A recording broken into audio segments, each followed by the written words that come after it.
such an asshole. September is Smart People Awareness Month. We are here to raise awareness of this endangered species called smart people. Most of you people don't know who these because you think, oh, I'm watching my sports ball and I'm going to go and do everything everybody else does. I'm going to get myself a Dodge Ram diesel truck. Why am I poor and I can't? So I'm going to have to work until I'm old and dead. Oh, why don't my children have grandchildren? I only didn't spend any time with them. Why does my life suck? And that's how most normie, conforming, inferior people's lives are lived and end. But if you are smart, and I don't even bother advertising it to the idiots, get this book, Curse of the High IQ, because dumb people aren't smart enough to even acknowledge they're smart people. That's basically it. I'll never forget, and it's in that book. I've told the story before, but it's worth telling. Remember, I was in high school, and our local college rep, or House of Representatives rep came in and talked. There's this 15-year-old kid douchebag behind me. He tattooed a spider web around his eye. He's 15. So we had idiots too in my generation. And I didn't want to go to this thing. And here's our senator or our congressman. Does anybody know how many Congress people there are in the U.S. Congress? And I look and I realize no one's going to answer this guy. And we're going to be here a long time if nobody answers. So I said 435, House of Representatives. I said 535. No, it's 535 because there's the Senate. I'm like, Senate includes Congress. I didn't say that. And this kid behind me, 15, because I knew he was a couple of years younger than me, pokes me and says, hey, how many beers in the case? I'm like, I don't know, 8, 12, 16. Shows you how much you know. I'm like, yeah, actually it does. And I should look that kid up. I have a kid. He's a full-grown adult now. I'm sure he's head of NASA or epidemiology at the Mayo Clinic. I'm sure he is. That's not what we're here to. What are we here to talk about? Oh, the bright side of COVID. All right. This is an interesting question. Hi, Cappy, longtime listener, reader here. I first got introduced to your work from your book, Bachelor Pad Economics, and was a complete game changer for me. Took your advice, got a vasectomy, and avoided knocking up a snake woman from hell. Boy, you want to talk about a good return on investment on your money there. That book, if you got that vasectomy and that was a snake woman, you might have avoided getting sperm jacked. Woo! Definitely worth the $15 investment for the book. I noticed for me that after reading Bachelor Pad Economics, I went through a kind of deep depression and resentment. Yes, you are. Any one of my books that are serious in nature, you will realize you've been lied to and you have to review the world through a real lens. It's like Keanu Reeves in The Matrix where he's unplugged and he has to come to terms that, wow, the real world sucks and we're being hunted by squid robots and we have dirty, nasty sex in a cave. And even The Matrix isn't that good because Agent Smith is always there hunting my memories. Girl in red dress. So it's the same thing. Why do my eyes hurt? It's the first time you've used them. Oh, they bonded Morpheus and Neo. Yeah, so you're gonna go through a couple of those rage incidents. They call it red pill rage, but there's other rage incidents you'll go through. As my false reality crumbled to reveal the actual reality, sort of how I imagined Neo fell when the Matrix was revealed to him.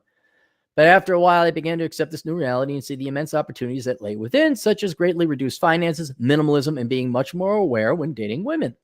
In the same vein, I know for me that with the current COVID-enforced lockdown, my home country, he's in Australia, is turning into a communist dictatorship. I don't know if it's communist yet. See, that you have to own the means. Words have meaning, guys.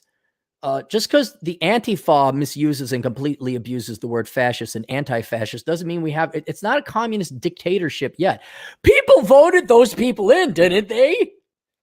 Almost as if people make the worst dictators.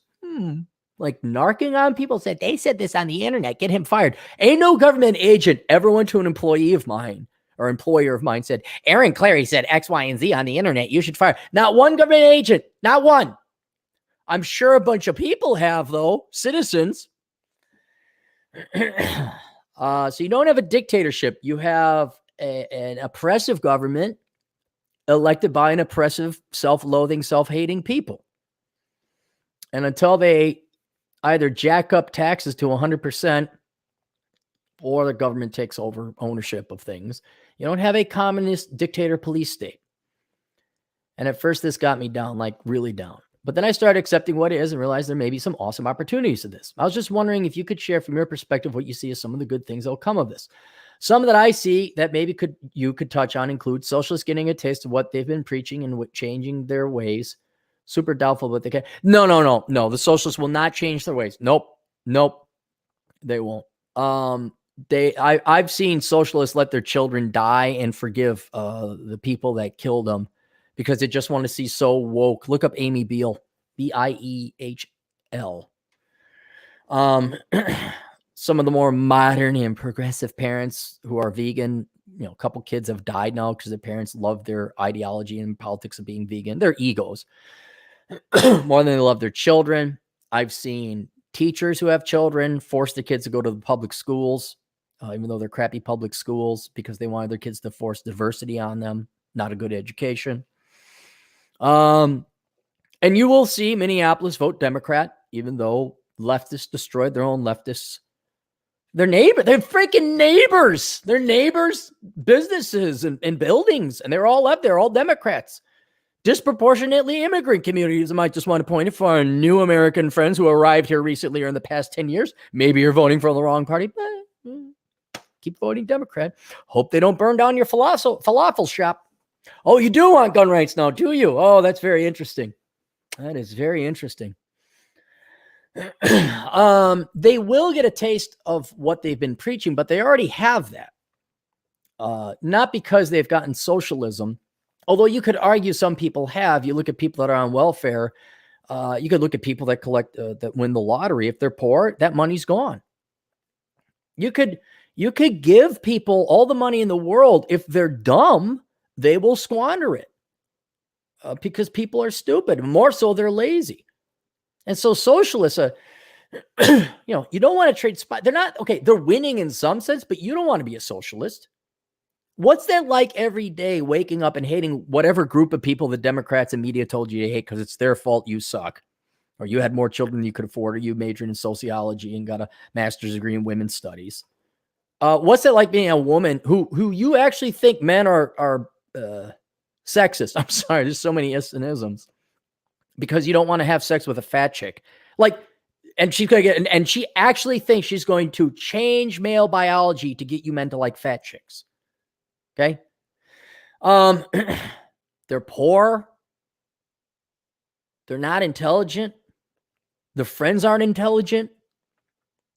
They may have degrees, but they're not smart. And it's all, I get this in the occasional time I'll argue with the leftists. They always call me a name. They never respond to anything I say. Not one thing. You're ignorant. Oh, I'm ignorant. There's a real Socratic argument. Wow. Lay down the Socratic method on that one. Why don't you? I'm ignorant, huh? I'm stupid. You stupid. You're so stupid. Yeah. The one where it's a screenshot from it. The gal says, "You're a racist for support. You're an idiot. I got more brain cells than you do. You racist, Trump supporting whatever." He says, "Oh yeah, how many chromosomes do you have?" She says, "More than you." I'm like, "I rest my case. Rest my case." And to be filled with that much jealousy, anger, hatred, and envy and rage because what? People do better than you. They work harder than you. I could understand a general envy of people who were born with more than you, like Democrats, like Mark Dayton and Nancy Pelosi and Barack Obama and all these other privileged people that are just as privileged as the Bushes. I could see generally, but they got to die and we need to take their stuff. Well, you could take all the stuff and what ends up happening is Venezuela or Zimbabwe. They'll never escape it. But if you want a silver lining to ever creeping socialism, it's that the socialists will never be happy. They will waste their lives. And the main reason is that they love their politics of basically anger, hatred, and rage more than they love their fellow human being. They're not going to have great sex. They're not going to fall in love. And you're like, oh, yay, you got your hoop earrings and a tatted up face and a shaved head. I can't wait to marry you, sweetheart. Why can't I find a man? think about that. They're humans, and they put politics ahead of humans. Politics. They love politics of theft. I'll call it sharing, force sharing, which is called theft. They love that more than their actual fellow human being. Like, they got it so bad, their women actually think ugly is beautiful because they're so lazy they don't want to work at anything. Men actually think women want sensitive, caring 90s men, and they won't go to the gym because that's how afraid they are of work and toil. So they're not getting a taste of starvation. There's still too many producers. The economic structure is still there. We're still a highly productive economy. But they're getting they're getting a taste intellectually of what it's like to be just a robot, to be not human, to not achieve excellence in any regard or capacity. So there's a silver lining. The rise of decentralized money, again, doubtful but possible. No. The U.S. military will make sure the dollar is pretty much one of the top 3 currencies in the world, and at least in our lifetime. Here's one. Enormous productivity gains from people not commuting to work. I could write an entire book about this. Not only productivity gains, but better mental health. You spend more time with your kids. This is assuming you want to spend time with your kids. But again, socialists, they don't even love their kids. They love their job and their career and their politics more. Why every woman in America is like, oh, who's going to take care of my kids? Oh, my God, I have to raise my kids. I have to teach my kids. We need the teachers. Oh, my goodness. More government. I don't want to raise my children. But for those parents that actually do care about their children, all 3 people in America, they get to spend more time with their kids, more time with their spouse, more time with their loved ones, better family integrity, better life, better standard of living. Oh, and then the health benefits of not commuting, just the stress, lack of stroke, lack of heart attack. Oh, yeah. Oh, that's a huge one. And I've argued this is normally when a technology is created, the economy revolutionizes, like the agricultural revolution. Instead of hunting, they started to learn to farm. Then there was the industrial revolution, where it's like, okay, we could use manpower, but if we build machines and use steam or engine or gas or even wood, which I guess would be steam, we could get machines to do a lot of the work for us, automating things. The information revolution. I would do things on personal computers. And I think the telecommuting revolution should have happened 20 effing years ago. But because boomers are dumb, and if I can't see you, how do I know you are working? Now, unfortunately, it's taken a pandemic to force this reality for people to realize, wow, wait. You mean we could work from home? Like my computer does the same work and I can email lasers. And I also think this could revolutionize schools. We don't need to spend, we spend roughly $500 billion a year on K through college education. Well, we don't need that anymore. We literally need maybe 1,000 teachers to teach all the topics in the world, of times the number of languages that should be taught in. And there's your seminar on YouTube, and we have certification boards where you take your test, and here's your degree in Roman history. We don't need thousands of Roman history teachers. We don't need history teachers. We just need a couple that are really good. Math teachers, I don't know. You don't need schools. We don't need those buildings. You know how much real estate could be freed up? Turn those into nice luxury condos with microbrews, dude. And then you'd have cheap housing would go down. You wouldn't have to waste 2 hours a day of every child's life sending them to prison on the big block of cheese back and forth. Kids could graduate quickly on time. They'd be out of, your average high school student, like you take your average kid and you push them, they could graduate from high school by 12. Because high school's, it's not that. The K through 12, you can't need K through 12 years old. K through 6. That's a dream world because we all know the public school system and the higher education system. Well, especially the public schools, not higher education. The K through 12 system is basically babysitting. That's it. It's to serve the parents and to employ some worthless people called teachers. Maybe somewhere fourth or third or sixth is, well, maybe we ought to get to educating these kids, huh? But yeah, the telecommuting, we don't have to. And I think your generation, you're a younger man. I think your generation, Gen Z, is simply not going to tolerate it. Now, I don't think there's going to be any boomers hanging around. you must commute. You're going to have your Gen X boss like, yeah, dude, commute. I don't want you here. I don't want to pay rent. I don't want to buy you a computer and a printer or have an IT guy. I want you working from home. Get the hell out of here. Hey, I see Bob got the work done. Why? Because the work is done. Not, I didn't see Bob write the Microsoft Word report. So that's good. Very cheap investments such as properties or stocks falling dramatically in price. I don't know if that's going to happen. We've printed off so much money. The money's got to go somewhere. And if corporations and banks don't have money or don't have investments to lend out or invest in, they usually squirrel it away in marketable securities. Companies will rebuy their shares, buy back their shares with low interest rates if they got nothing else to do with their money. So you're going to see expensive stocks.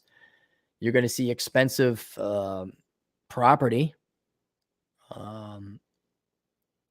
You would think that the stock market would, and it did, but then all this extra money flooded into it because people are sitting on a ton of cash. Why? Because we printed off a ton of cash.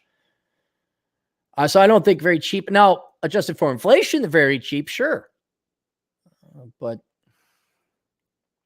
based on price to rents or price to earnings or dividend yield or interest rate, some kind of rate of return, they're not. Sure, there are many more, but I'd love to hear your thoughts. We'll keep you anonymous in Melbourne. The benefits of the great and merciful Corona, and the main one you hit there was not commuting.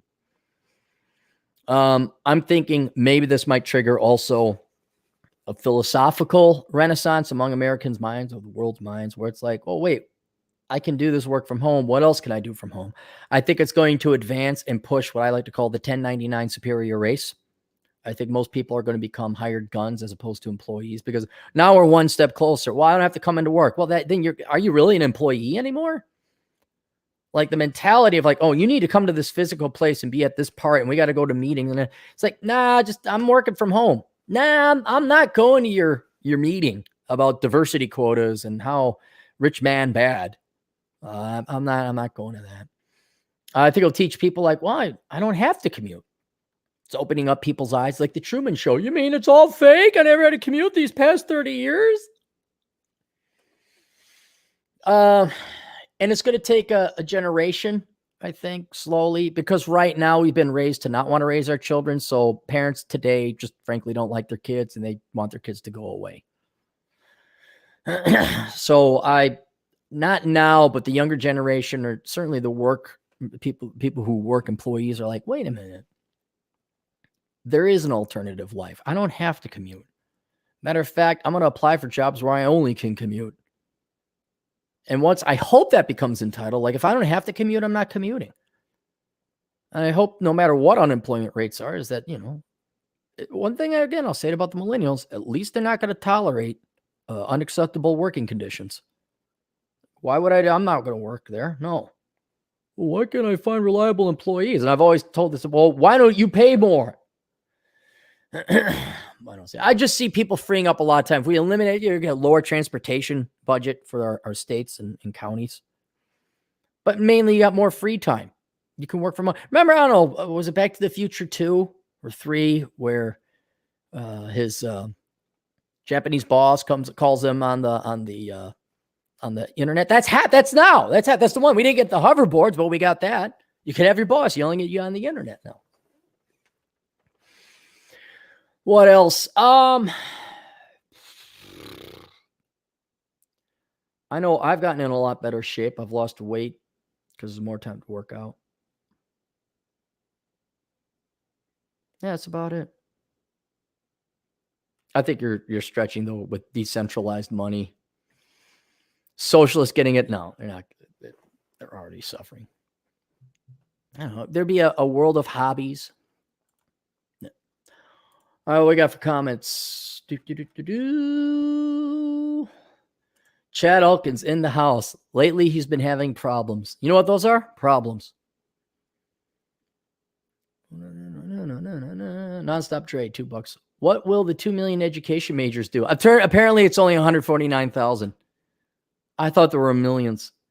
The 2 million education majors will do what they always do: parasite off the taxpayer, complain they don't make a lot of money, and then just what is the word? Fillet themselves. That's all. Oh, we're just amazing. We teachers are the future. They got their little apple on their bumper sticker. Then I get my killdozer and bash them off the road. They'll still think they're the world's most amazing things. You want to see bad teacher unions? Go down to Mexico. That is so corrupt. You can actually pass down, because they know it's an easy job. Your teaching job is like an asset you could pass down in a will. Your children can inherit your teaching job. We're teachers. We're so important. And if you look at Mexicans' ranking in like educational standards, not intelligence, not GDP, they're actually doing pretty good for economic growth as of till recent, but they're always like dead last in the quasi-developed world. Well, you got 6 kids you can't afford. I guess you got to outsource it to the schools, right there, Anita? Huh? All right. Questions, answers, asshole consultant. See you guys later, Toodles.